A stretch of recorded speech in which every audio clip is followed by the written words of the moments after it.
realize these states, and also Buddhas who would have perfected in these states and these experiences. So this is to sum up, this is the meaning of the Buddha's statement, that by understanding the principles of dependent origination in causal terms, in terms of causal dependence, you understand the law of the karma, the causal principles that operates fundamentally in reality, and also by complementing that understanding of causal principle with understanding of dependent origination at a much subtler level, then you understand the nature of dharma, in terms of cessation and the paths that lead to the cessation.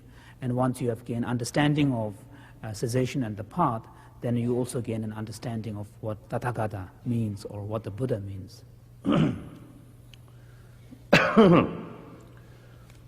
So today in this ane, denshi namsha shebala, denig namsha, denshi namsha chamu shebala, denig namsha shebala. So therefore, I feel that in order to develop a profound understanding or comprehensive understanding of the Four Noble Truths, I think it is necessary to have understanding of the two truths. Data we sise dang lo ya, any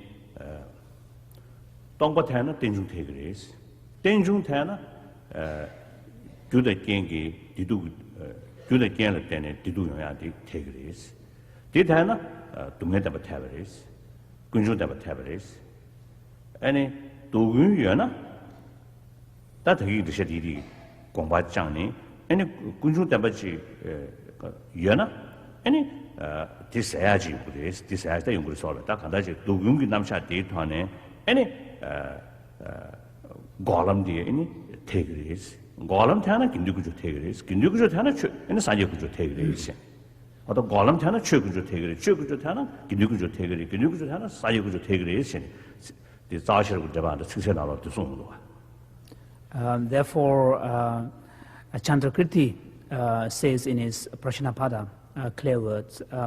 He states that if one can appreciate the principle of emptiness, the doctrine of emptiness, if one can posit emptiness, then one can posit the interdependent world, the world of interdependent origination. If one can posit that, then one can posit the causality, the causal relationship between suffering and its origin. And once one can accept the causal relationship between the suffering and its origin, then one can also conceive and accept the possibility of its cessation. If one can do that, then one can also accept the possibility of individuals, Sangha members who have realized and actualized these states. If one can do that, then of course one can also conceive Buddhas who have perfected these states of cessation. 나와 땡중 때문에 구조된 것이. 아니 때는 좀 준제도 제대. 아니 러시 동거셔야 돼. 단단하게 받지. 담반이 다디 나가서 주셔. 대단해. 아니 담바시 남샤.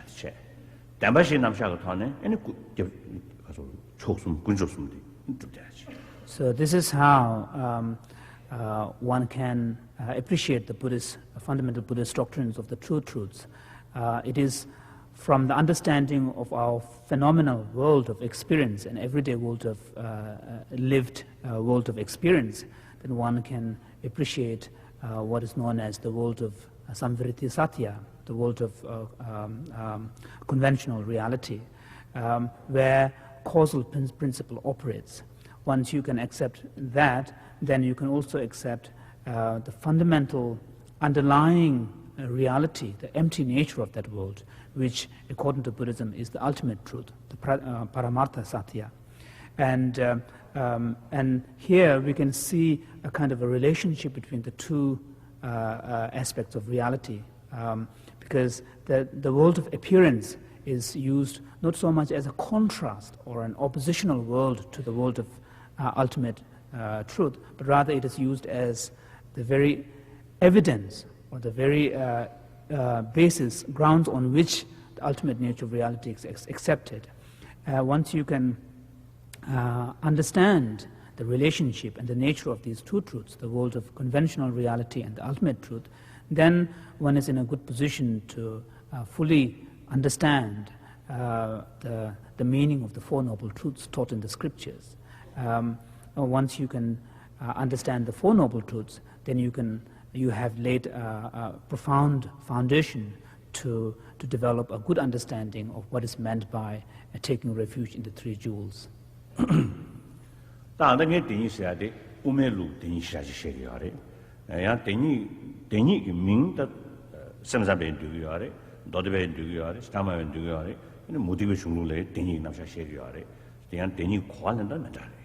So when I speak about two truths, you must keep in mind that I'm speaking from the perspectives of the Madhyamaka school, the middle way school of Buddhism.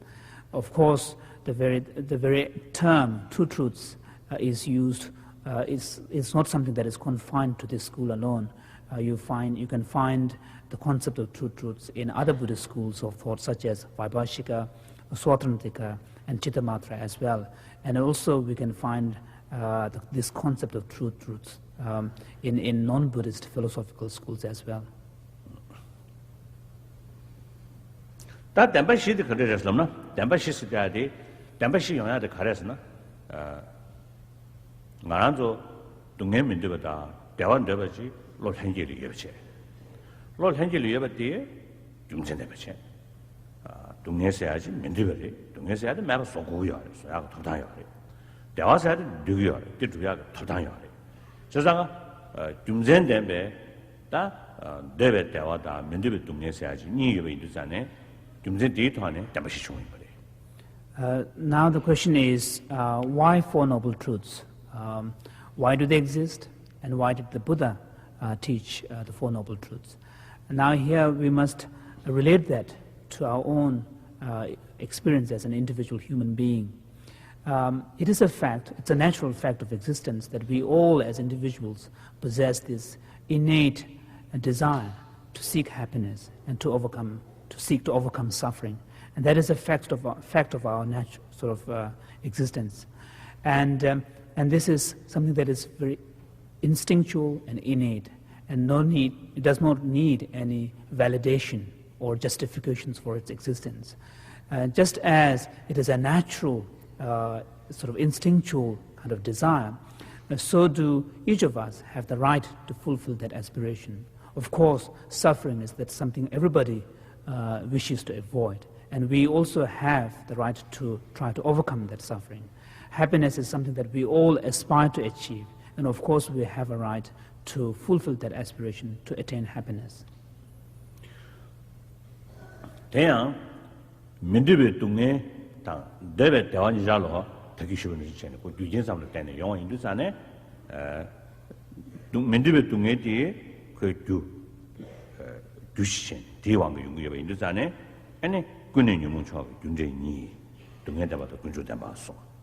So if this sort of aspiring to achieve happiness and wishing to overcome suffering is our natural state of being, that is our natural kind of quest, then the question arises, how do we go about fulfilling that valid natural aspiration? So here we find in the teachings of the Four Noble Truths an understanding of two sets of cause and results, cause and effects. On the one hand, you have suffering, which is what we all try to avoid. And suffering comes into being from nowhere, but as a result of causes its own causes and conditions. And similarly, you have happiness on the other side. And cessation can be seen as the highest form of happiness. Now here, when we talk about happiness, we should not confine our understanding purely only to the level of feeling states. Certainly, cessation is not a state of feeling, but one could say that the cessation is the highest culmination or highest form of happiness, because it is a true state of freedom from suffering.